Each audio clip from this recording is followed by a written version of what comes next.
광주시 동명동 동명헌. 동양 화가로서 작품 세계를 펼쳐나가던 녹설 이상재가 그림을 그리던 공간으로 붓과 벼로, 화선지를 그대로 남긴 채 화가는 세상을 떠난 지 10년이 되었다. 녹설은 호남의 전통적 산수화의 맥을 잇고 자신만의 독자적인 화풍을 전개시키면서 화가 인생 외길을 걸었다. 오로지 그림을 위한 인생이었다. 자기 만족이랄까, 자기 흥취랄까, 자기 희열이랄까 그런 게 있으니까 이걸 하죠. 누가 하라고 그러면 못 할 겁니다.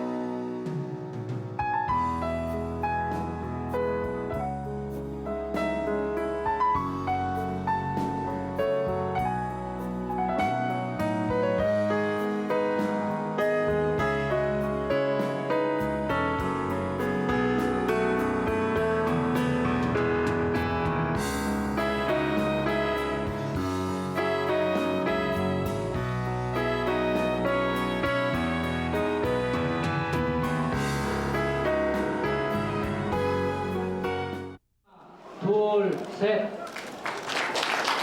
네, 감사합니다.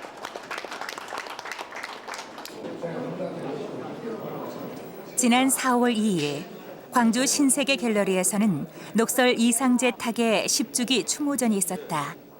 동양 화가로서 한국 화단에 당당히 한 자리를 차지하는 녹설 이상재의 유작들이 10년 만에 사람들 앞에 선보였고, 전시회 개장일은 그를 사랑하고 그의 그림을 좋아하는 많은 사람들이 찾아와 축하를 아끼지 않았다.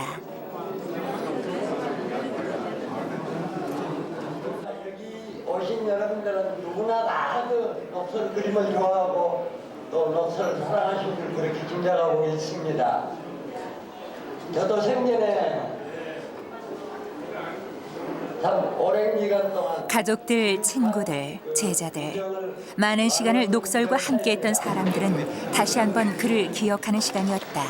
녹설 선생은 그 성격이 굉장히 고든 분이었어요. 그래가지고 이 그림도 여기서 보시다시피 선이 굉장히 이렇게 날카롭고 아주 굳은 그러한 선입니다.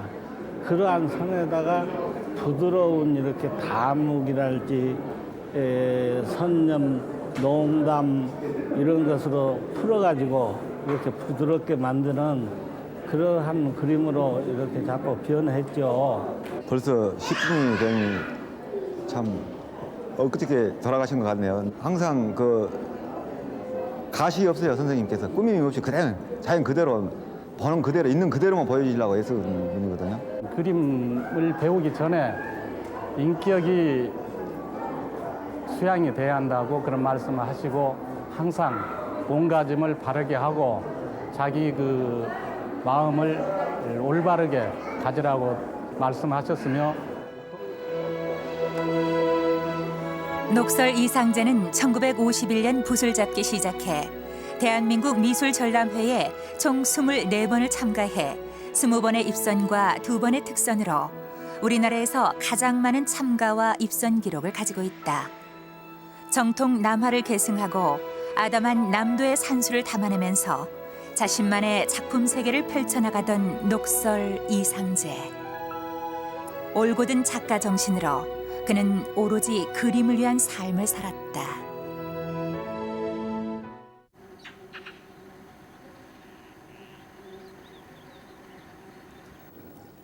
1930년 녹설은 전남 영암군 금정면 학송마을에서 태어났다. 이곳에서 어린 시절을 보내며 녹설은 자연에 대한 남다른 감수성을 키워갔다. 원래 태생지는 바로 이 자리입니다.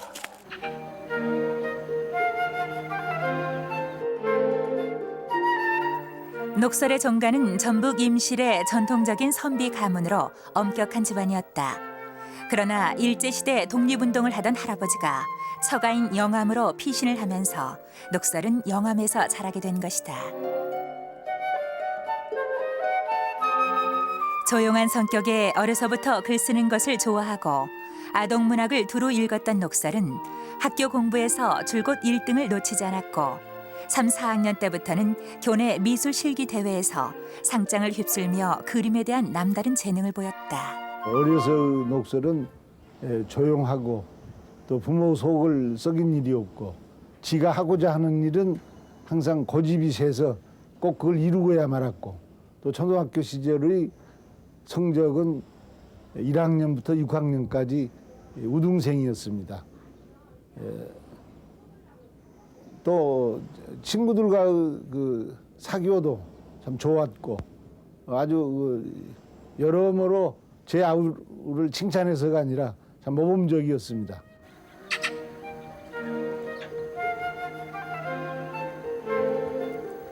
어려웠던 집안 사정으로 녹설은 스스로의 힘으로 중학교에 진학한다. 중학교 시절 문학 작품을 탐독하면서 소설가나 시인이 되려는 꿈을 키우기도 했던 녹설은 3학년 때 경회로 사생 대회에 참가하고 이 대회에서 3위에 입상한다. 이것을 계기로 녹설은 마침내 그의 가슴 속에 화가에 대한 꿈을 키워가게 된다.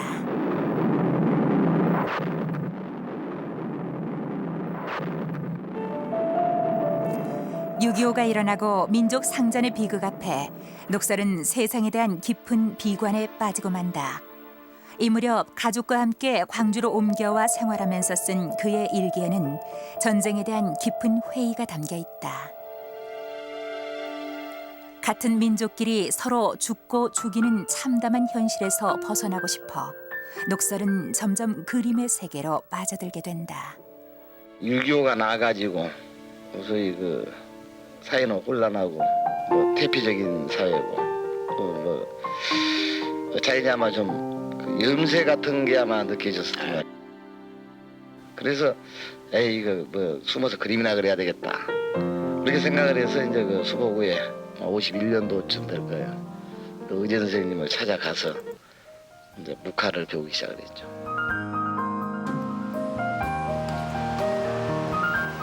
(1951년) 녹설은 그림을 배우기 위해 무등산 자락에 있는 춘설원으로 의제 허백면을 찾아가게 된다. 의제의 아우 목재 허행면이 녹설의 그림 재능을 알아보고 그를 의제에게 소개시킨 것이었다. 의제 허백면은 한국의 남종화를 계승 발전시킨 한국화에 있어 독보적인 존재였으며 또한 민족의 정기를 지키는 여러 사회 사업을 하는 사상가로 추앙받고 있었다. 20살의 나이에 녹설은 그림의 정식으로 입문하게 됐고 이때부터 평생 그림을 그리는 삶을 산다. 의제 선생님을 내가 처음에 찾아 배운 것이 51년도 가을 초가을 정도로 아마 기억이 돼요. 그때 인상이 아주 소탈하시고 그러시면서도 상당히 깊은 인품이 엿보였어요. 그리고 한복을 입으시고 그래서 내가 처음에 찾아갈 때는 좀 생각했던 것과 좀 인상이 달랐어요. 시골 소탈한 그런 존버 같고 그래서 인사를 드리고 이제 절을 했더니 그림을 그리고 싶냐고 그러시더만. 그래서 찾아 배웠다고 그랬더니 그림이 어려운 건데 해낼 수가 있냐고 그래서 남자가 뜻을 한번 세웠으니까 한번 해보겠다고. 그러면 내일 화선지를 좀 사가지고 다시 오라고. 그래서 이제 그 이튿날 이제 화선지를 사가지고 갔었죠. 가니까 처음에 난초 한 폭을 그려주셔요. 근데 그걸 가지고 가서 한 4, 5일 이제 열심히 해보라고 그러시대요. 처음으로 붓을 두고 난초를 이제 해봤어요. 근데 그 간단한 인맥회가 그렇게 어려워요.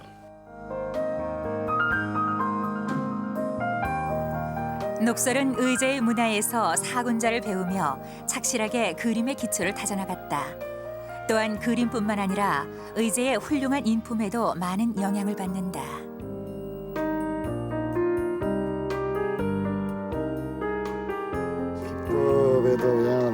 했고 또 초기 작품은 완전히 참 그 선생님 작품을 모사하는 걸로 기초를 삼았죠. 또 그 기법보다는 그분의 그 정신, 소위 인간적인 정신에 오히려 더 감명을 받은 바가 많을 겁니다. 이 무렵 춘설원에는 의제에게 그림을 배우려는 많은 청년들이 다녀갔다. 녹설은 비슷한 시기에 자신보다 조금 늦게 입문한 희재 문장우와 함께 그림을 배우고 익히면서 평생을 막역한 친구로 지낸다. 의제 선생님한테 입문은 같이 했다고 봐야죠. 예. 이제 동생 목재 선생한테 그 입문하면 할 때는 녹설이 먼저 했고, 근데 56년경이에요. 그때 내가 그 목재 선생한테 이제 그 입문을 그 목재 선생님하고 친한 분이 계셨어요. 내 외숙되는 분이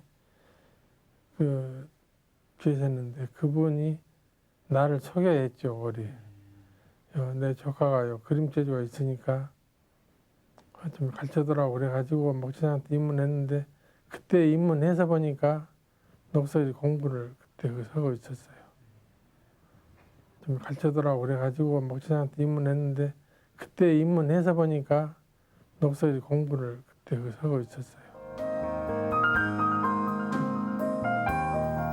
1956년 녹설은 제5회 대한민국 미술전람회에 입선하면서 정식으로 화단에 등단하게 된다. 동양화의 기초인 사군자 중에서 국화를 그린 작품이 5회에 입선한 데 이어 이듬해는 매월도를 출품해 연거푸 입선을 차지한다.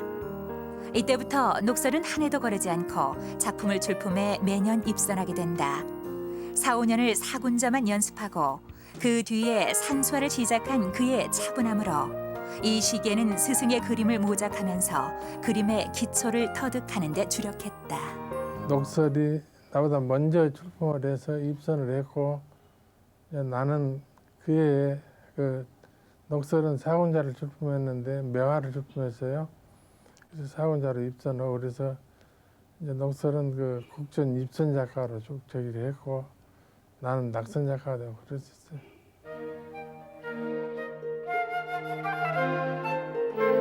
(1957년 4월) 녹설은 사촌형의 소개로 만난 박순자와 결혼한다. 그러나 결혼한 지 일주일 만에 영암에 부인을 홀로 남겨두고 녹설은 그림 공부를 하러 훌쩍 떠나버린다. 항상 하시는 말씀이 당신이 한번 이 그림을 시작했으니까 목심과 같이 공부를 하겠다고 그러시면서 지금 우리 천영원에 애들 없을 때 내가 잘 참아주면은 당신이 공부를 잘 하겠다고 말씀하시면서 항상 부탁이 그렇게 잘 참아달라고 부탁하시고 그렇게 그림밖에 몰랐었거든요. 1957년 가을, 녹설은 서울로 올라가 새롭게 그림 공부를 시작했다. 형의 집에 기거하기도 하고 친구 집을 전전하며 그는 젊은 시절에 혹독한 인생 경험을 한다. 생활고를 해결하기 위해 낮에는 일을 해야 했고 밤에는 야학당을 다니며 고학을 했다. 그러면서도 그는 틈나는 대로 그림을 그리며 붓을 놓은 적이 없었다. 시간이 나면 이곳저곳 여행을 하며 세상에 대한 견문도 넓혔다. 이런 젊은 날의 인생 경험을 통해 녹설은 그의 정신 세계를 넓혀갔고 작품 세계를 키워갔던 것이다. 수학 과정이 있죠. 좋은 전람회가 있으면 반드시 찾아가고 또 시간을 내서 청전 선생님, 아까 신임선 선생님, 또 소정 선생님, 이당 선생님, 저당 선생님보다 다 두루수 찾아뵙고 여러분들의 좋은 점을 좀 받아들여서 좀 공부를 했다는 그런 이제 과정이랄까요? 아주 피나는 숫자 과정이었어요. 서울에서 18년간이나. 그때는 그림밖에 몰랐습니다. 쉽게 얘기하면 저도 마찬가지지만은 녹설도 그림밖에 모르고 그림만 잘 그려야 되는 것으로 그렇게 생각을 하고 참 열심히 했었죠.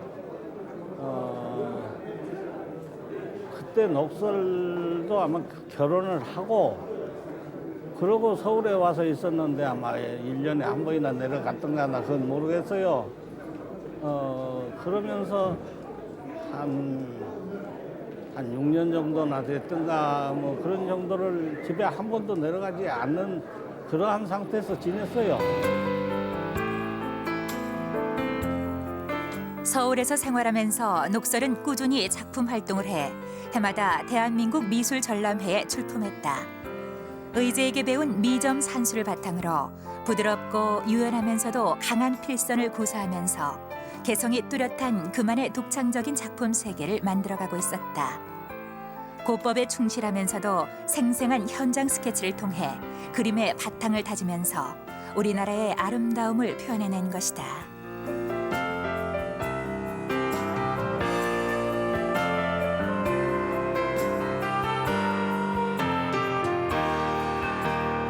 녹설 선생님께서는 그림을 그리실 때 충분히 엄격하게 마음을 비우시고 그림을 그리신 것 같아요. 그래서 그림에 최선을 다하시고 법에 아주 엄격하게 최선을 다하시고 또 나름대로 그 자기 세계를 펼치기 위해서 답답하리만큼 그냥 양보하거나 그냥 뭐 타협하거나 그런 성격은 아니시거든요.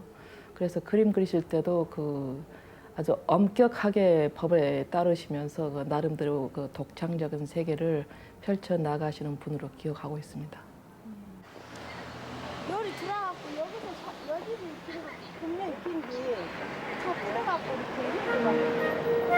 이렇게 1968년 녹설은 10년간의 서울 생활을 청산하고 광주 유동에 새롭게 정착한다. 결혼하자마자 부인과 이별해 38의 나이로 그가 돌아왔을 때는 벌써 큰아들이 국민학교 3학년이 돼 있었다. 10년 만에 비로소 정착을 한 것이었다. 이때부터 녹설은 광주를 떠난 적이 없었다. 아담한 광주 인근의 자연에 취하면서 자신이 본 것을 그림으로 표현해간다. 저 중学 3학년 때부터 본격적으로 아버지와 같이 생활했기 때문에 그 전에는 아버지 모습이 별로 기억이 잘 안 나거든요. 아이들을 많이 남겨놓고 갔어요. 그 부인이 굉장히 고생 많이 했습니다. 초년에는 상당히 방랑기도 있어가지고 그림 그린다고 해서 1년에 뭐 집에 한 번 나타나는 경우도 있고 그렇게 했는데 나중에 비교적 안정이 돼서 광주에다가 이제 전세방을 얻고 이제 광주에 안착을 했어요. 여행을 하며 본 것들, 고학을 하며 정진했었던 학문, 그리고 외롭고 힘들었던 습작의 시간들을 통해 그는 이미 한국의 대표적인 중견 화가가 되어 있었다.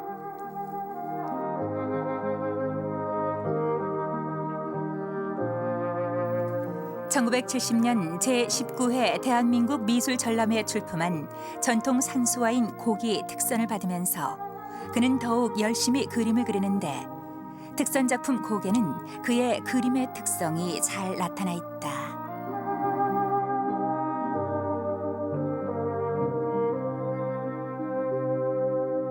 이 작품은 이제 녹설 선생님이 국전에 첫 특선을 했던 70년도 고기라는 작품입니다. 대개 이제 녹설 선생님 그 작품들을 보면은 산수가 중심이 되면서 첩첩으로 둘러쳐지는 깊은 그 산중의 풍경들이 참 많습니다. 근데 이 작품은 상당히 좀 근경을 포착해가지고 가까이서 이렇게 보여지면서도 특히 이분이 이제 즐겨 쓰셨던 그 보통 미점 산수 또는 미법 산수라고 그럽니다.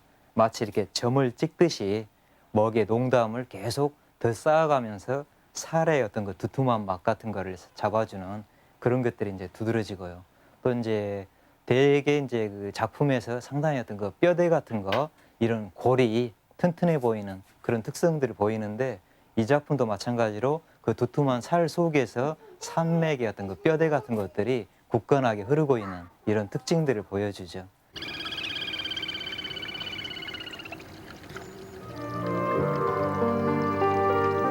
녹설은 안개가 짙게 낀 산수화를 즐겨 그렸다. 특히 여름에 비 오고 난 후에 맑은 풍경을 좋아했는데 산중 계곡에 풍성하게 피어오른 운무 표현은 녹설이 즐겨 사용하는 화제였다. 하얀 화선지를 그대로 살린 운무는 그의 그림의 깨끗한 느낌을 잘 살려주고 있다.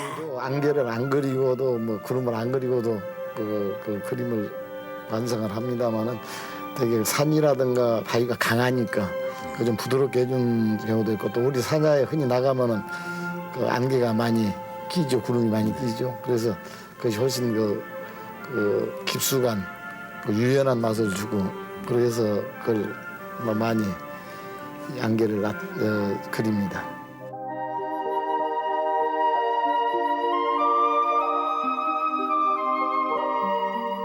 녹설은 운무를 시원하게 표현할 수 있는 비 온 후의 여름 정취를 즐겨 그렸다.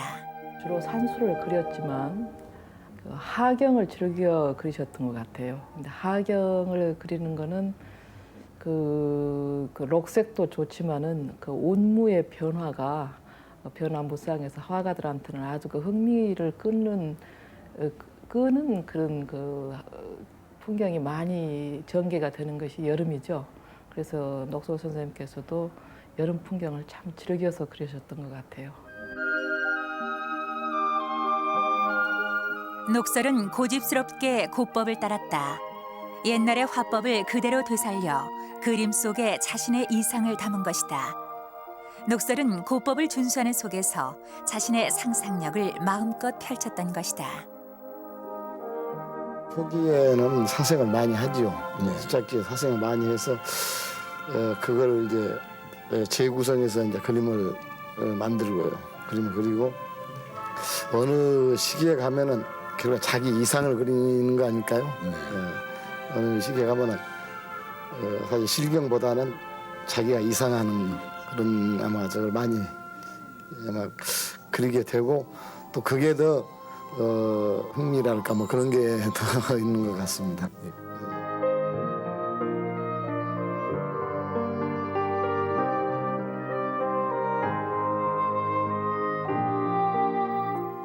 녹설이 중요하게 생각했던 것은 전통이었다. 하지만 옛것을 그대로 답습하는 것은 경계했다. 전통적 자연을 진정으로 마음속에 품고 그것을 함축하여 그림으로 표현하는 것이다. 산과 계곡, 정자가 그려진 그림들. 그러나 화가가 그리는 것은 자연의 묘사만이 아닌 자연과 연관된 마음을 표현하는 것이었다. 처음에는 아주 그 정통적인 남화의 고법을 그대로 중수하셨지만은 거기에서 나가시면서 여기 남도에 계시면서 남도의 풍경들을 주제로 많이 삼으시면서 법은 보통 나이가 들어서 그림을 그릴 때에는 그 테크닉보다도 어떤 그 영적으로 그리는 그림이 되거든요. 그래서 예를 들면은 나무를 그린다면은 가지를 세세하게 그려서 아름답게 표현하기 이전에 나목을 가지를 다 떼어내버리고 그려도 그러니까 그 가지를 붙여서 아름답게 붙이지 않아도 나무가 뭔가 우리를 하여금 생각하게 만드는 나무로 그려지는 그런 그래서 그걸 흔히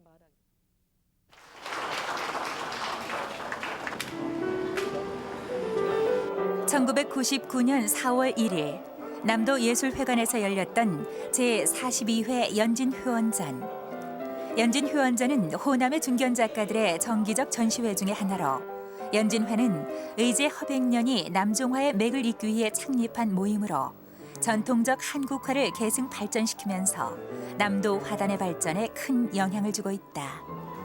일제시대부터 연진회가 창립돼가지고 그 창립 회원들은 전부 지금 아주 연로하셔서 돌아가시고 지금 현재 활동하는 회원들이 그때 당시에는 참 어렸습니다만은 지금 벌써 전시회를 서울, 광주, 전주 등지에서 매년 1회씩 하는데 그 녹설 선생이나 또 생존 때까지 열심히 연진의 작품을 열심히 출품해 주셨고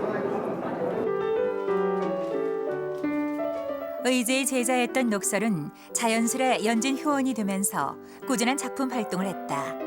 그림을 그리는 일 외에 사회 활동에는 일체 관심이 없었던 녹설이 유일하게 참여했던 사회단체 활동은 연진회밖에 없었다.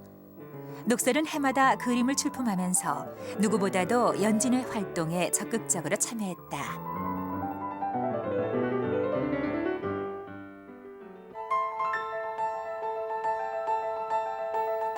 꾸준히 그림을 그려온 녹설은 1979년 제28회 대한민국 미술전람회에 적취 산방을 출품해 두 번째 특선을 하게 된다.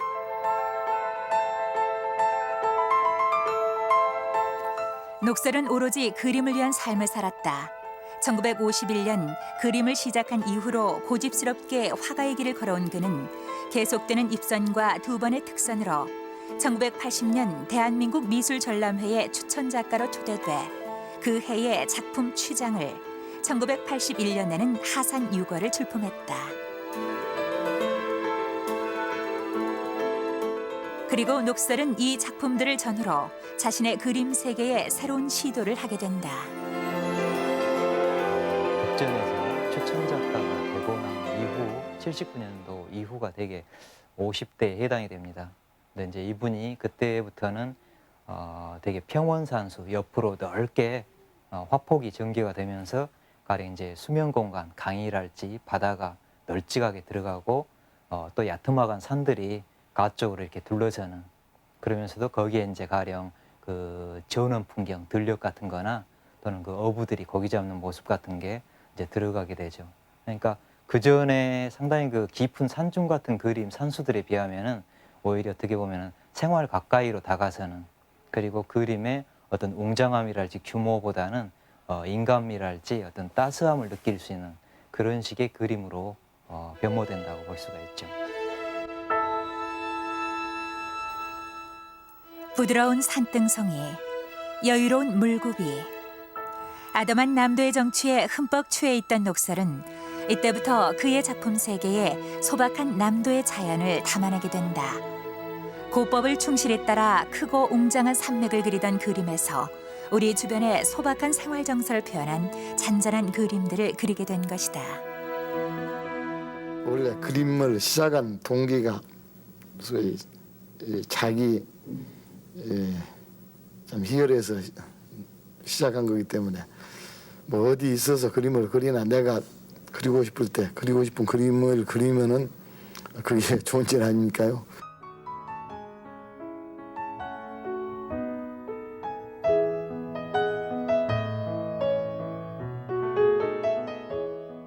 전라도의 그 가축안 중에 수말스럽단 말이 있는데 그 사람 그림처럼 수말스러운 게 없어요. 그 대신 평범해 보이죠. 그러나 그게 아니에요. 걸어놓고 보면은 또 뜯어보고 또 뜯어봐도 사랑스러운 그림이에요. 저 그림은 우리 강주 근교에 나가면은 저런 걸 아마 지금 조추는 디들강 저쪽으로 오유로 가면은 되게 매화가 많이 있습니다. 그런 그 마을 앞에 매화 피고 강변에 매화 피고 아마 그런 걸 되게 이제 제가 나타내 본 겁니다.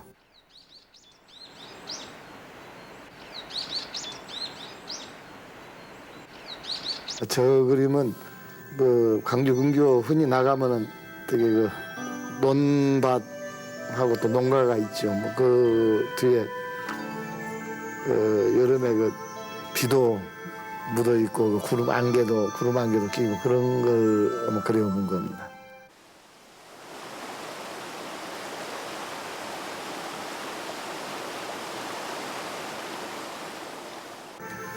이 그림은 이제 광주 무등산 저 화순 쪽으로 돌아가면 귀봉암이 있습니다. 근데 유득히 이 그 귀봉암 근처에 단풍이 참 무등산 한번 제일 고와요. 그래서 이제 그걸 그려본 겁니다.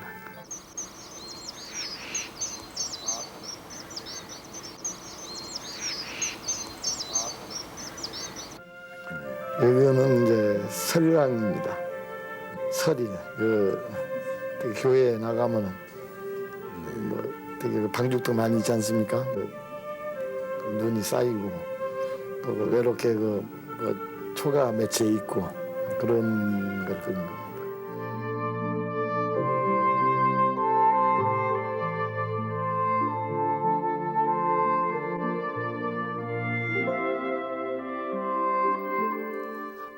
봄, 여름, 가을, 겨울. 사시사철 무한한 변화를 안겨주는 한국의 자연. 녹설은 한국의 자연을 사랑했고 그 미묘한 변화의 모습을 화폭으로 옮겨 담았는데 그것은 그의 오랜 동안의 자연에 대한 통찰력과 그에 따른 부단한 기법 연마에서 비롯했다. 녹설은 가장 한국적인 풍토에 젖은 산수화의 경치를 개척한 것이다.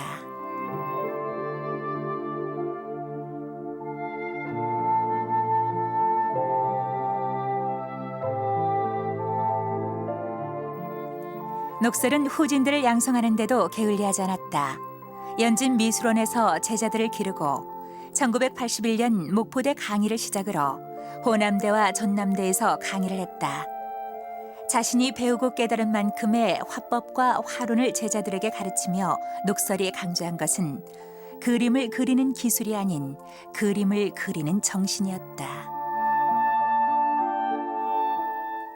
녹설이 자신의 생각을 표현한 글에는 동양화의 변질에 대한 염려가 담겨 있다. 본질을 외면한 채 쉽게만 흐르려는 풍조에 대한 경고였다.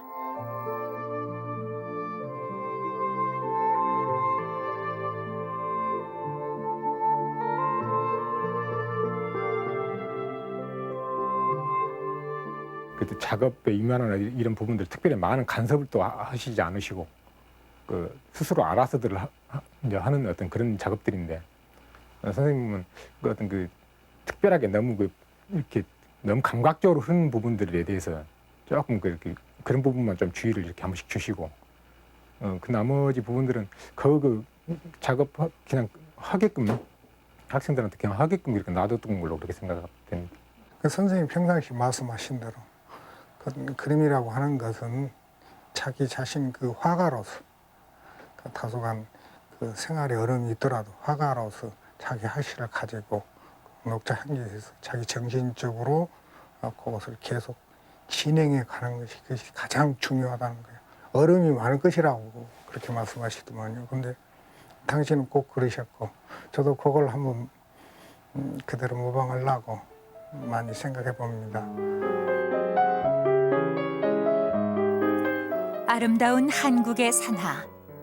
우리의 옛것을 숭상하고 사랑하는 그의 화호는 그리고 싶은 것이 너무 많았다. 마음에 드는 소재는 항상 스크랩을 해서 모아두면서 말년엔 우리 민족의 영산인 백두산을 그토록 그리고 싶어 했다. 끊임없이 스케치를 하면서 그림에 대한 욕심을 부리던 녹설은 개성 있는 자기 정신 세계를 표현하려는 고뇌를 하고 있었다. 그림을 그리다 보면 큰 고충이라는 것은 역시 이 그림이 자기 그 마음대로 안 될 때 참 그 누구한테 그 표현할 수 있는 고충입니다. 혼자 이제 화도 냈다가 짜증도 냈다가 더러는 이 여행도 떠났다가 또 뭐 가까운데 교회라도 휙 나가서 거기서 자기 마음을 정리를 하고 이제 그런 게 아마 내적인 고충인데 사실은 그 외적인 고충보다는 내적인 고충이 훨씬 더 큰 것 같아요. 그 작품이 참 내면이 참 순수하죠. 순수하고 잔꾀를 안 부리고 그러죠. 대개는 그 재주 있는 사람들이 잔꾀들을 많이 부르는데 이 녹선정 작품에 대해서는 잔꾀가 없고 순수하니 그저 자기 길만 걸어가는 사람이에요. 틈만 나면 스케치를 나가고 늘 몇 평 안 되는 화실에 틀어박혀 그림을 그리던 녹설은 건강이 좋지 못했다. 위암으로 1988년 병원에서 수술을 받고 1년간 투병 생활을 해야 했다. 병상에 누워서도 녹설은 화가로 살았던 인생에 만족할 뿐이었다. 아파서 아마 돌아가실 것 같으니까 그러시대요. 그림 그린 화가로서 그림 그리다가 죽는 것이 죽은 것이 그 얼마나 행복한 일이냐고 그냥 저한테 이제 그러면서 저한테 물어요. 당신 보기에는 어쩌겠냐고. 이제 당신은 딱 마음을 가지면서도 이제 저한테 떠보니라고 그런 것 같아요. 1989년 4월 8일 녹설 이상재는 59의 나이에 세상을 떠났다. 동양 화가로서 이제 막 완숙의 경지에 올라 예술혼을 펼쳐야 할 때였다. 20살에 의제에게 입문해 오로지 그림 하나만을 고집했던 30년 화가 인생. 녹설은 헤아릴 수 없는 그림과 아직 채우지 못한 빈 화선지를 남긴 채 눈을 감았다.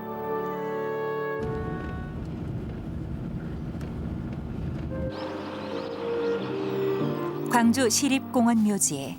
녹설이 잠들어 있는 제6묘역에는 그를 기억하고 그를 찾는 사람들의 발길이 끊이지 않는다.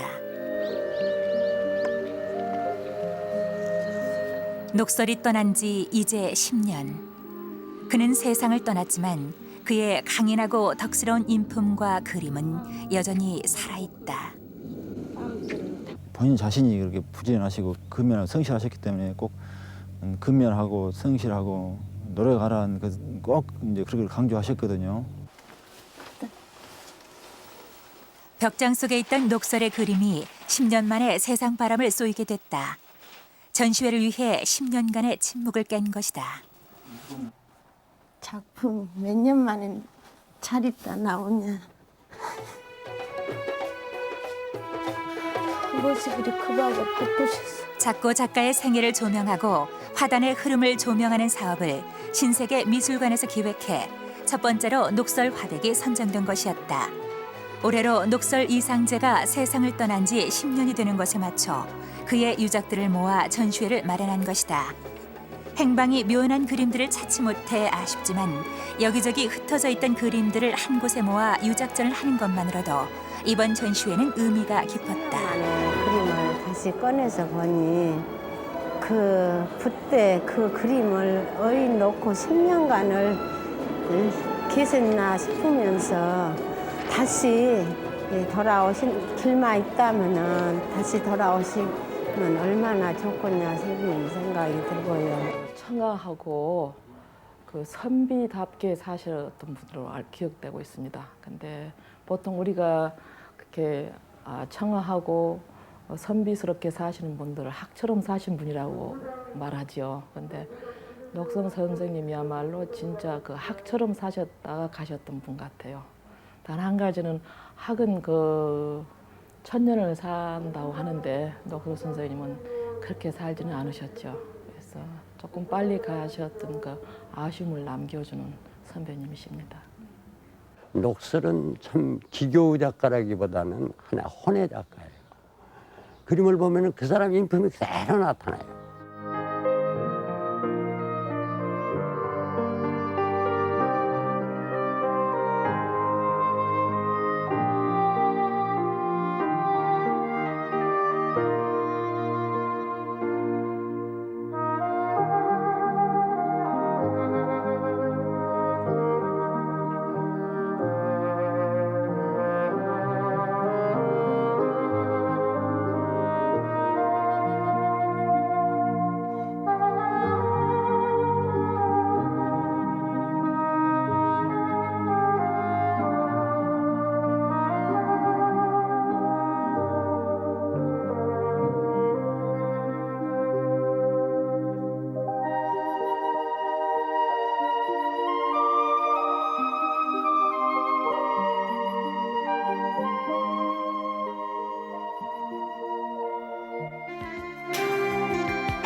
남종화의 바탕을 두고 한국의 풍경을 그려 한국 근대 미술에서 한 두드러진 독자적 작품을 이룩한 녹설 이상재. 흔들림 없는 작품 활동을 보여준 녹설의 삶은 진정한 예술혼의 실현이었다. 고집스럽고 강한 집념과 한결같은 열정으로 오로지 그림을 그리는 일에 충실했던 화가로서 녹설의 삶은 찰나적이고 감각적인 맛에 자칫 길들기 쉬운 오늘 우리 삶의 하나의 지표가 되지 않을까.